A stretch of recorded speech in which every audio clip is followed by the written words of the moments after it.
అడగవే అమ్మా ఈ భారతదేశం ఎదుగుతుందంట. అడగవే అమ్మా, అడగవే అమ్మా ఈ భారతదేశం ఎదుగుతుందంట. అడగవే అమ్మా.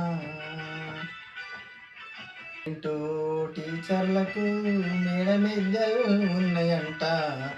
గవర్నమెంటు టీచర్లకు మేడ మిద్దెలు ఉన్నాయంట. కార్పొరేటు టీచర్లకు ఉండే ఇల్లు కూడా లేదంట. కార్పొరేటు టీచర్లకు ఉండే ఇల్లు కూడా లేదంట. అడగవే అమ్మా ఈ భారతదేశం ఎదుగుతుందంట. అడగవే అమ్మా, అడగవే అమ్మా ఈ భారతదేశం ఎదుగుతుందంట. అడగవే అమ్మా.